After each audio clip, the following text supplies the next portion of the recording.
Welcome to today's episode of the Ascent Podcast Founder Frequency Series.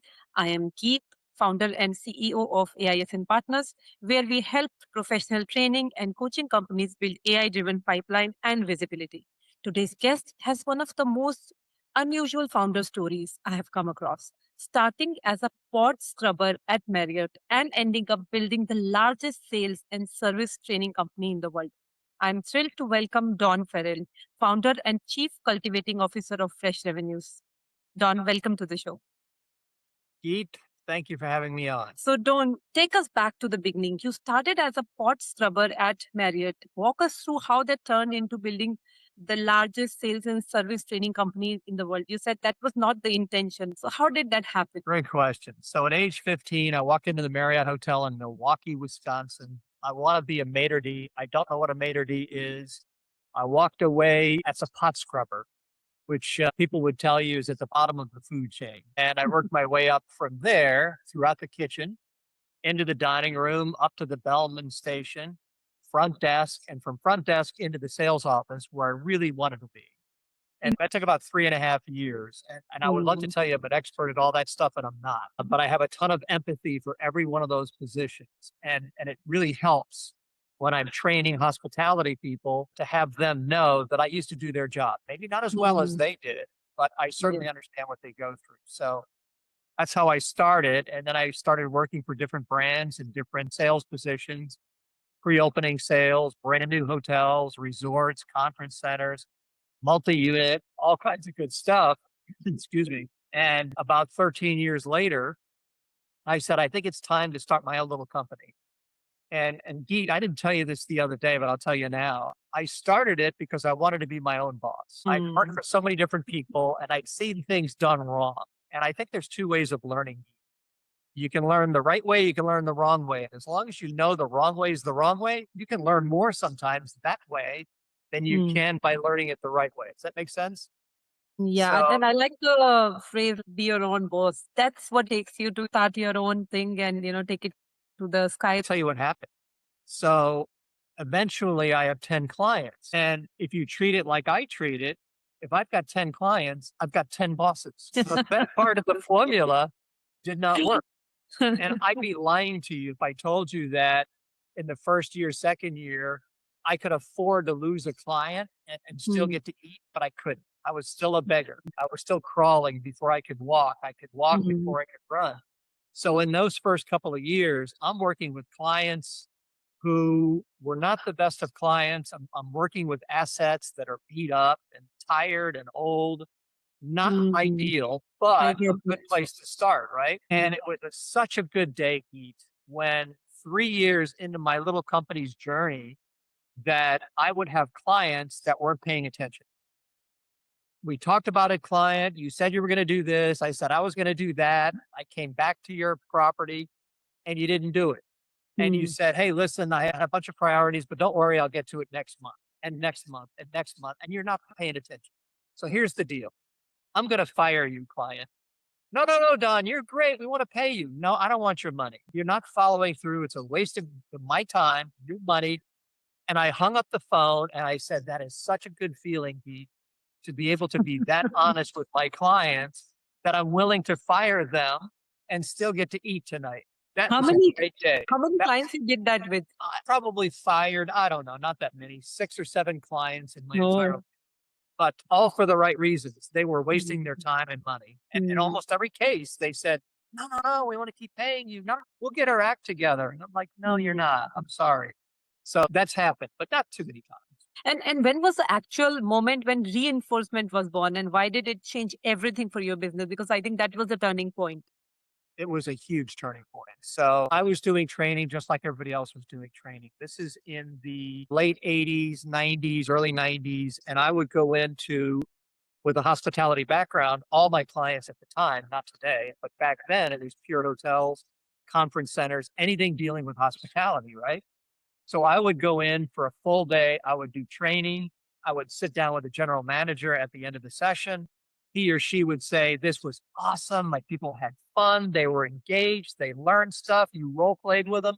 Man, Don, this is awesome. But let me ask you a question. Go ahead, GM. What do I do 2 weeks from now or 3 weeks from now when I get brand new employees? How do I get them trained? And I would say this to the GM every time. Such a dumb question, GM. You're going to, what do you mean such a dumb question? You're going to train them just like I trained your people. You're going to pretend you invented the program. You're going to pretend you had this 2 years ago, 3 years ago. You've been doing this a long time. And the GM would say every time, you know what? You're right. That was a dumb question. That's exactly what I'll do. Well, I had an assignment to train 70 full service Marriott hotels on the Atlantic seacoast of America. And I did it in 70 days, if you can believe that. One a day for 70 straight days. And about a month and a half, 2 months after that training, I get a phone call from a regional vice president of operations. And he says, can you be at a meeting? And I said, sure. What's the agenda? You'll find out when you get here. Now that sounds like bad news, right? So I had one employee at the time and I said, George, can you call every one of those 70 general managers and ask them how it's going? He said, sure. He gets a hold of like half of them. And they're like, man, Don Farrell walks on water. Your company's great. We're making a lot of money, blah, blah, blah, blah. George calls me back and says, Don, I think it's good news. I said, all right, I'm looking forward to good news. I show up at a meeting. I think it was on a Wednesday. They had just been meeting in the ballroom. 80 people in a U shape. Okay. And the vice president of operations at the far end of the room. He's at the closed end of the U shape. I walked in the room and I start to make eye contact with all the people that I had trained. And they're looking at their shoes. They're looking at the ceiling. And I went, oh, this is bad. This is really bad. So the VPO, the vice president of operations says, hey, Farrell, glad you're here. Your program doesn't work. And he stops. And it was like a tennis match. Did you ever watch a tennis crowd? They're watching the ball, right? And you see the heads of all the people. That's what was happening in this. Bob starts off. They're all looking at Bob. He asks, and now it's my turn. So the tennis ball is going back and forth. So I respond something like, excuse me, Bob, sounds like you're mad at me because your people aren't following through.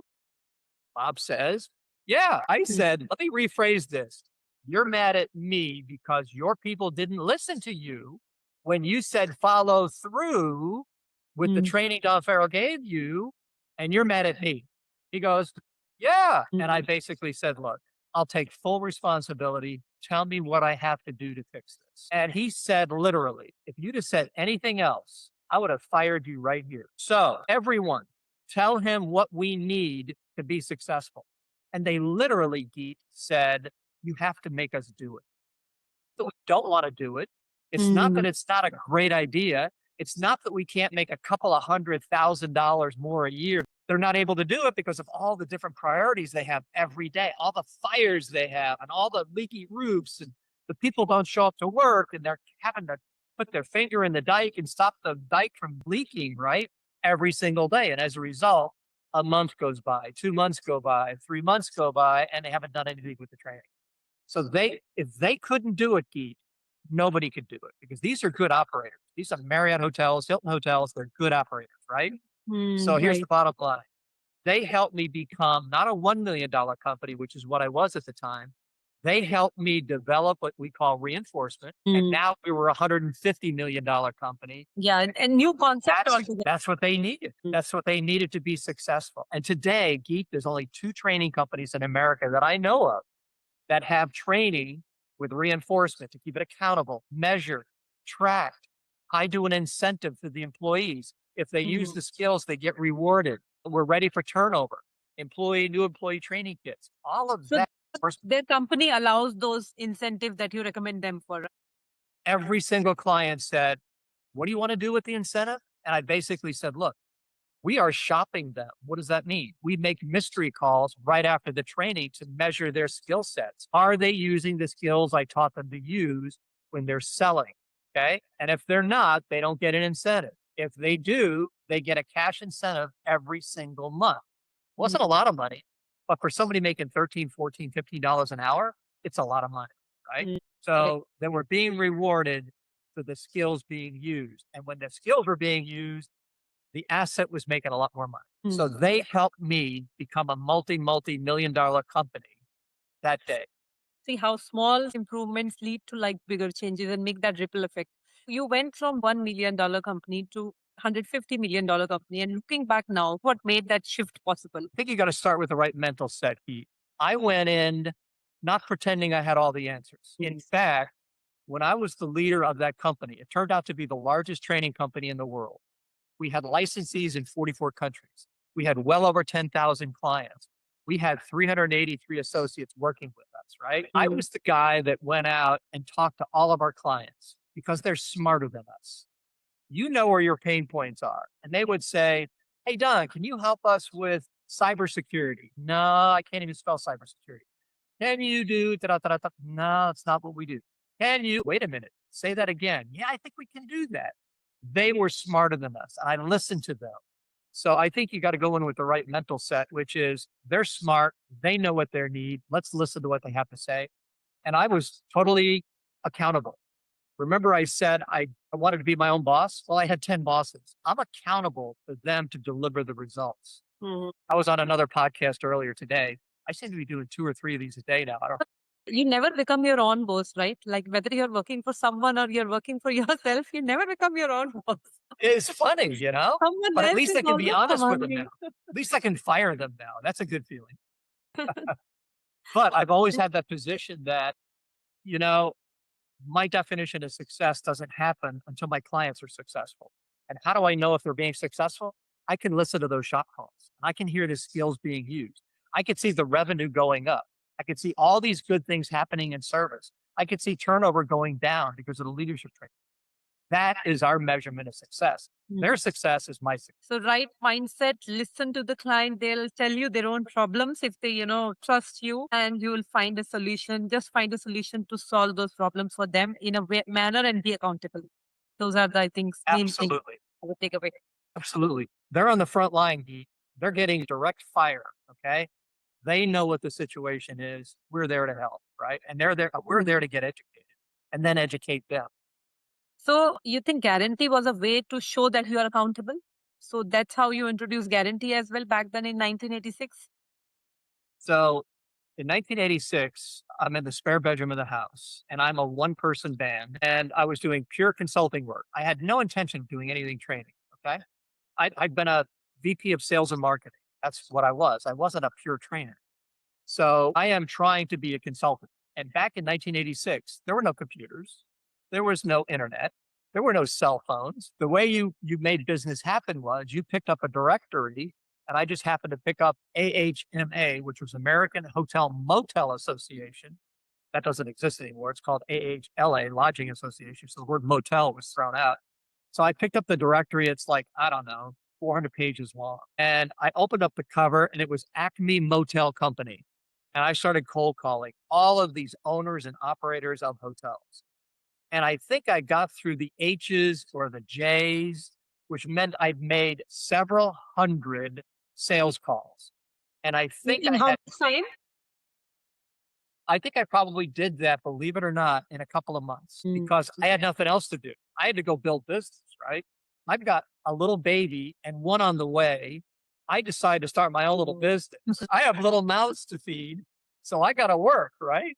So here I am. Yes, compared to now, all these systems, AI has made it so much easy in getting it in front of having the connection or conversation happen. Yes and no. Yes, from the perspective that it makes it easier to find them, but the market is so noisy right now. They're getting bombarded from all angles, our potential clients. So for me to pick up a phone and call somebody, forget it. They will not take my call, right?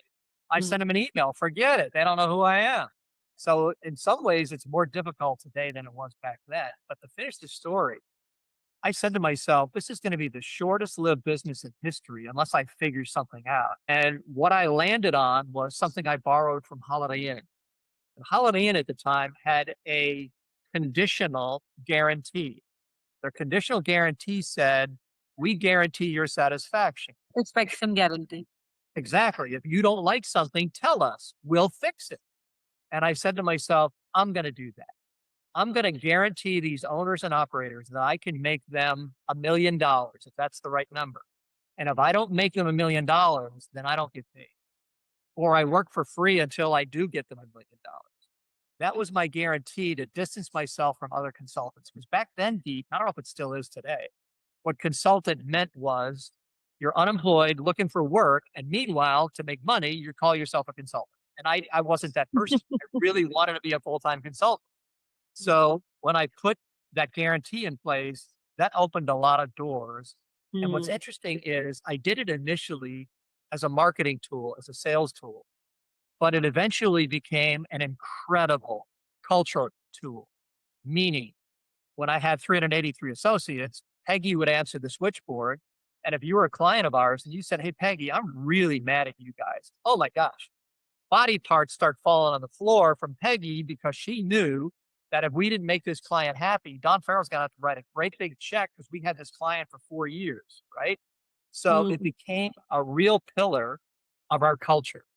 You didn't want to be the employee that messed up and I had to go write a check for 30,000 or 13,000 or whatever the number was. You didn't want to be that employee and neither did I, right? So Hmm. a little bit of fear is okay. How Accountability many is good. how many clients you served so far? Just a rough number. Man, we've done business with, if you add I sold that big company and I started my own company to be the best, not the biggest. So I've had Yes. 2 training companies now. And in all these years, I think I've done probably close to 12 or 13,000 contracts, deals with clients. I've had 3 clients ask for their money back. And only three One, clients asking for back. one was totally, he was right. It was a project. It was not really a training thing. It was a project and we failed miserably. And I sent them their money back. The other So 2, almost 100%, you never had to use a guarantee, but that did magic for you, right? it did. And that client deserved that money. We didn't deserve to make money. They deserved their money back. The other 2 were interesting because we've been training these clients with reinforcement 3 years. Okay. They've got a ton of skills because we don't give them all the skills at the beginning because the employees would implode.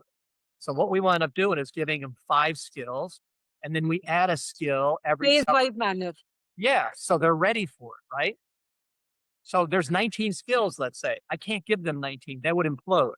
So here I've got a client on like 15 skills. In that same market, we train another client who's competition to him. They're at 5 skills. My other client's at 15. So if you were to call up that first client, the new one, they wouldn't sound as good as the other one because they haven't been with the program that long, right? They sound better than an untrained asset, but not as good as this other guy. Well, this guy says, "You trained my competition." I said, "Yeah." He said, "I don't think that's right. I want my money back." I said, "Wait a minute. You didn't buy exclusivity for your entire market. You couldn't afford that." He said, "I don't care. I want my money back." Well, guess what? We gave him his money back. The guarantee doesn't say, "Hey, look now, you got to be fair." No, if you want your money back, you get your money back. So that's the Hmm. guarantee. And 3 times I've had to write a check in all these years. That's not bad. So it was like 100% almost that, it always worked. And so you mentioned that you sold your first company, right? Why did you Yes. eventually sell the first company and build fresh revenue around something different, like training that's customized to each client's own culture and DNA? Well, you nailed it right there. So with that first company, I had developed a program and a process and everyone loved it. But towards 2006, I started when I'm talking to the clients. They're like, "Hey, Don, can you bake our DNA into the training? Can you do something special? Can you do something a little bit different in addition to what you're teaching us?" And I brought it back to my people and we couldn't do it. I basically built the Titanic. They were great at what we initially built, but asking them to customize wasn't what they were good at.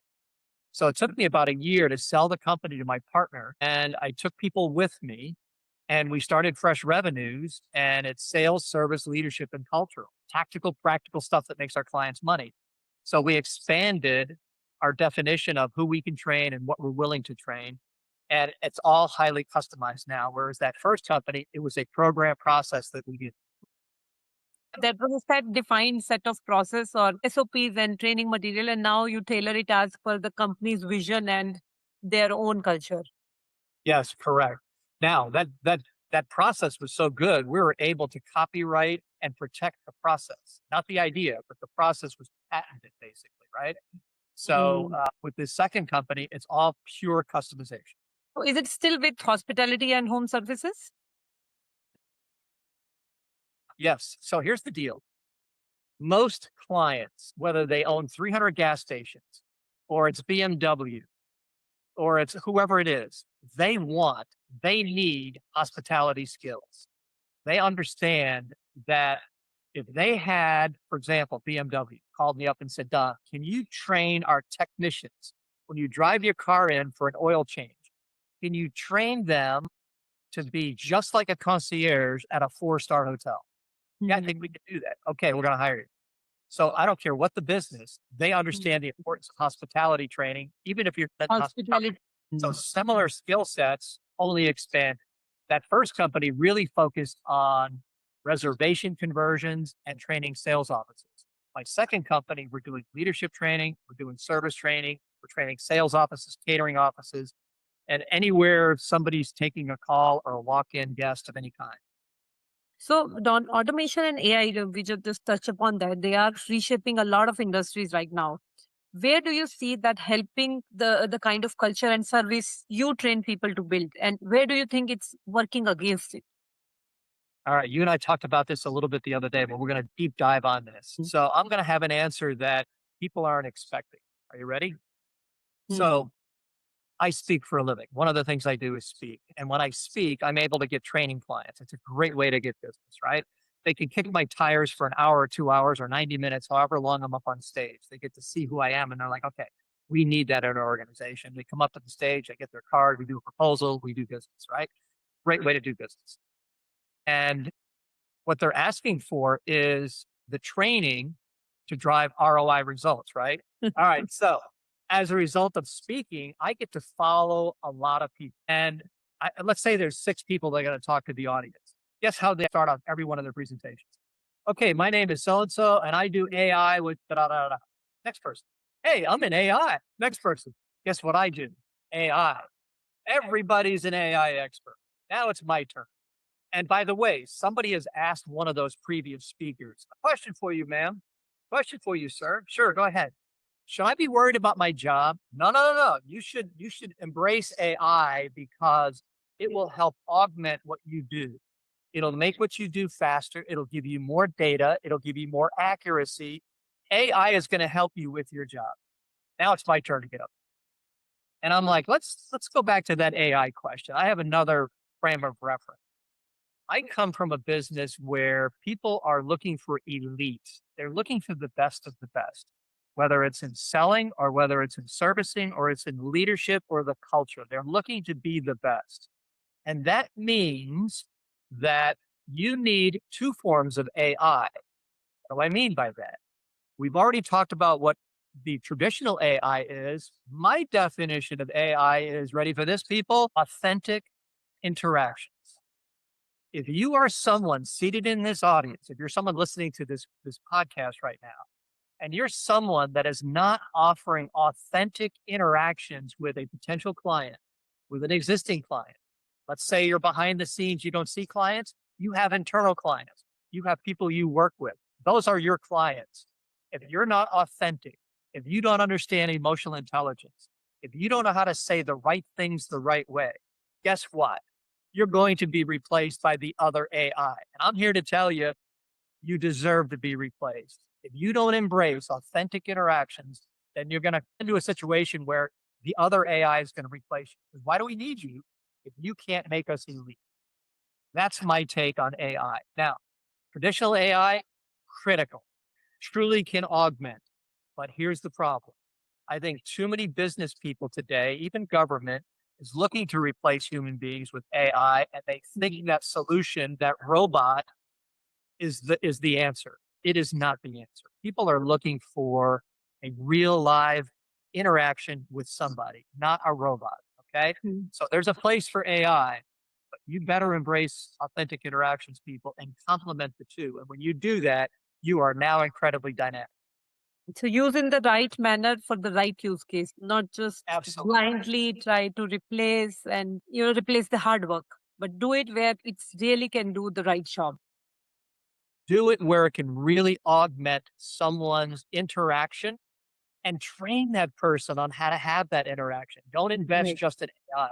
We have a Mhm. tough time in America. I don't know how it is by you, but we have a tough time in America. We're chasing the newest, greatest, latest thing. And when we find it, AI, We get so singularly focused on that thing that we forget all the fundamentals, things that made us success. We forget. And now we're plowing into AI and all these other skills are eroding and we don't even, we're bad at. Yes, I agree with you. Mention that your goal isn't to be biggest anymore and it's to be the best. What does best actually look like day to day for you? What does it mean for you? Best, I'm going to borrow what I said earlier. The best is my clients are performing at an elite level. They're driving service at elite levels. They've never achieved these elite levels. How do we know they're achieving it? Because consumers are grading them. They're delivering what's called GSS scores, guest service scores in the hotel world. The brands provide that score. We want to see our client continually climb. Once in a while, they'll dip down because they just lost 4 or 5 good employees for good reasons, hopefully. And then they climb right back up again. Without us, what happens, Geet, is they lose 4 or 5 good employees, the scores go down, and they continue to go down. With us, they can go back up again because we reinforce it. So success for us is making sure our clients are continually doing better in service, sales, leadership, all that good stuff. That is success for us. And then when my company continues to grow, especially in businesses we've never done business with, we work with hospitals, we work with assisted living, we work with gas stations, we work with BMW. So who is somebody we've not done business with? Oh, I know. AutoZone. They're half a mile from my house. I live in Memphis, Tennessee. 7,000 company stores. I don't have them. I want them. Okay. I could make them 800 million in 1 year. I know I can. So our clients are successful and I want to see us continue to. So to have new businesses, explore partnership with them or a contract with them, and then make your clients grow to the state they really want to be. So go to their dream. Yeah. I want my client to say, I can't afford to fire you. Mhm. I can't afford to do what you do. So we need you. How would it feel like if they say that? That's a good feeling. And I think it is true. I mean, we've got a price point set up that you can't find the kind of Did any expertise. client ever come back and said that to you so far? Like that, okay, we can't really afford to use this. Man, all the time. And here's a story for you. You want to hear a story? Yeah. Here goes. This is one of the first recessions. I still owned the big company. And I got a phone call on Christmas Eve from one of my bigger clients. He had like 85 hotels. We're still doing like $2 million a year at this point. Mm. He calls me up and I say, hey, man, I was going to call you. Wish you a Merry Christmas. He said, I want to say we had 10, maybe 10 or 13. Okay, not a lot. And he says, yeah, I wish it was a friendly phone call. I said, what's up? What's happening? He said, I just came from a meeting with the CEO. They're all going out on holiday and they're going to be gone for a week. But before everyone leaves, before I leave, he left me with a choice because we see a recession coming. And he told me that I had to fire every assistant general manager at 85 hotels or fire Don Farrell. You have your choice, vice president of operations. Who are you going to fire? It's up to you. And Don, I'm going to fire you. And I said, well, first of all, you made the right decision because I'd hate to see you making a phone call to 85 people on Christmas Eve telling them they got fired. Number one. Number two, let me ask you something. He says, what? I said, are we making you money? Man, you're making me money. He said, but I can't get the CEO to see. He just needs to show the board that we're doing something because this recession's coming. Everybody knows it. We have to show the board we're doing something. So I got to cut expenses. So unfortunately, I can't convince him, but yeah, man, you're making me a lot of money. I'm saying, well, that's a given then. We're making you money. What if we did this? And he said, what? I said, what if we didn't charge you for the next 12 months, but we still continue to do everything you're paying us to do today?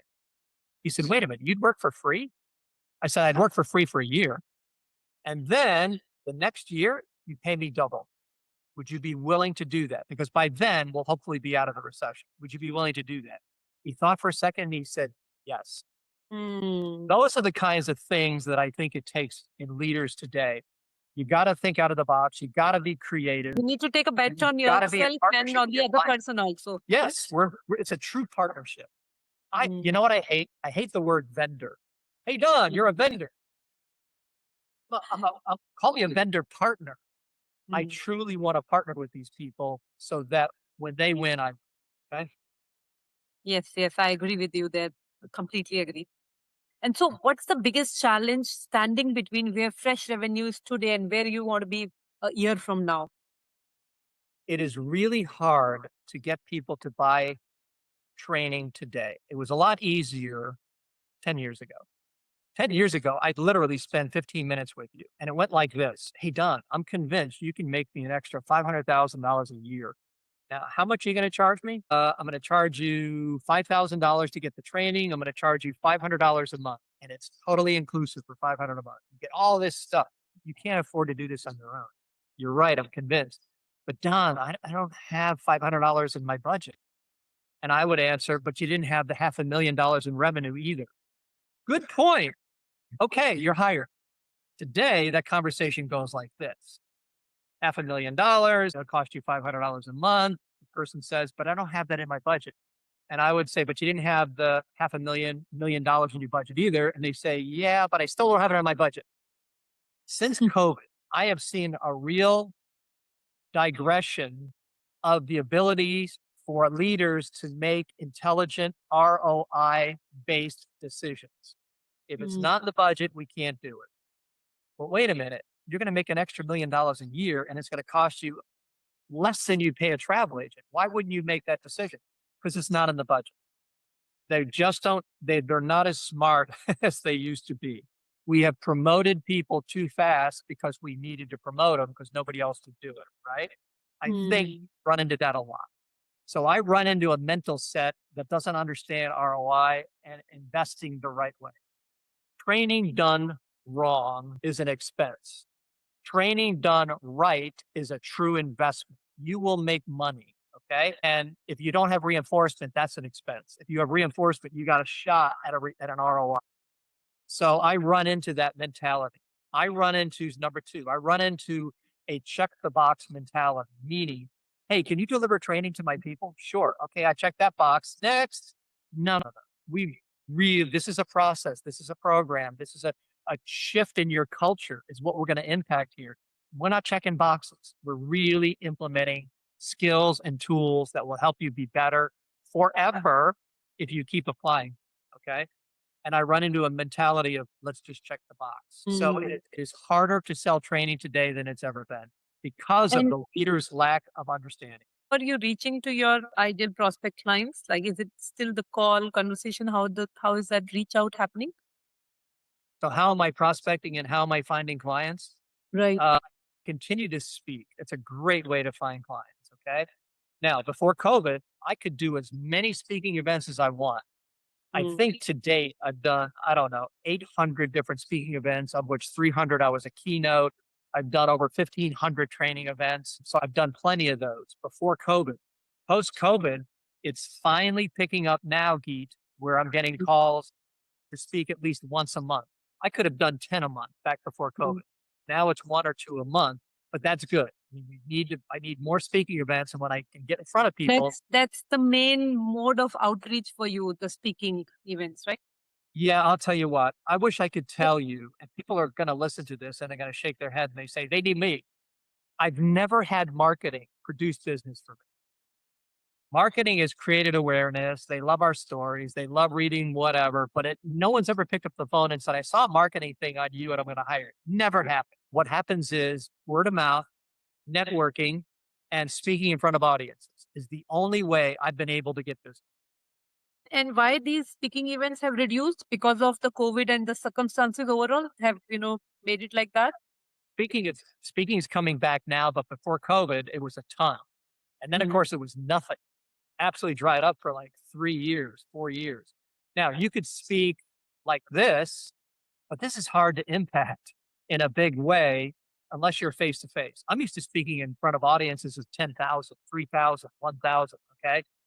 Heck, I've even spoken in front of 10, but the average size was probably 1,000 or 1,200, 1,300. Out of 1,300 people, you're going to find 30 or 40 people rush the stage and you're going to wind up with 10 pieces of business. That is a great thing. Plus I get paid to speak and I love to speak, as you can tell. Yeah, definitely. I can tell that. And so one question I really want to ask is that if you have a magic wand today, hypothetically, then what would you wish? Is it more speaking events, more sectors where you haven't explored further? Or was it that will be like top of your mind? Magic wand. I'm writing a book right now. It's called Service sucks, period. Now what? Question mark. It's 86 reasons why we are where we are in terms of service in America. And when I talk to people internationally, especially Canada, they're like, look, dude, the same numbers are in Canada. I talk to people in London. They're like, hey, we have problems too here, buddy. It's not just America. So I would love to think that I can expand beyond America. But right now, I'm just focusing on America. 86 reasons why we are in the state we're in. But more importantly, 6 things we can do to. So I would love my magic wand. I would love to see that take off because I've already developed a 90 to 120-minute presentation on explaining how we got here. But more importantly, here's how you fix it, people, at the individual level, at the unit level. So your department, at the company level, at the school level, at universities, high schools. What can we do about that there? At the government level. So at every single enterprise level and down to the individual, you and me, that's who this book was written for. And I'm not done writing it, but I've written it enough where I can make that 90 or 120-minute presentation and have it be real effective. So my magic wand is going to go do that. My magic wand will secure some incredibly large clients like an AutoZone with 7,000 locations, and we can make it $800 million a year. Guaranteed. If you don't make it, don't pay me. That's how server goes. Okay, so the magic wand does that. The magic wand is we grow. I don't have a magic number in terms of how far we're going to grow, but we grow smart. We grow so that we still stay elite. We have to be elite. I'm preaching eliteness, right? We better be elite. And when we're not, then I'm a liar. And I don't like being a liar. Okay. So we're going to grow as it makes sense. Okay. So we will grow. And I've got some other things totally unrelated to fresh revenues that are going to help the community, especially in the area of homelessness. So I've got that initiative I'm working on as well. So it's not just this I'm doing. I've got 5 silos in my life. We're talking about one of them. So that's a great, wish for yourself and overall a great conversation as well. Sounds like, Don, you have had an incredible journey and there is a long way to go as well. And you've been candid about where you want, fresh revenue to take forward with. Where do people can find you? They can find me a number of ways. My email is don@freshrevenues.com. I was at the bank the other day and she asked me my email address. And when I said fresh revenue, she said, how do you spell revenue? This is a banker. They need training, my friend. Don@freshrevenues.com. My cell phone, 731-514-1589. Web is www.freshrevenues.com. I'm on LinkedIn, Don Farrell. You can find me a number of ways, but contact me. I'd love to. If nothing else, we'll talk like this. You'll hang up and say, I'm not going to hire the guy, but I learned 3 things. I'm okay with that. Okay. So call me up and let's talk about your business. I want to work with people that want to be elite. I don't care if you have a 3-person business. If you want to be elite, call me up. We're going to talk about how to get there. Okay. I want people to be elite. Love the energy, Don, that you have. And it has been a fantastic conversation. And thank you for being so open. Thank you. I appreciate it. Geet, let me just say this to your audience. I mentioned I get interviewed 2 or 3 times a week, and I've been doing this for many months.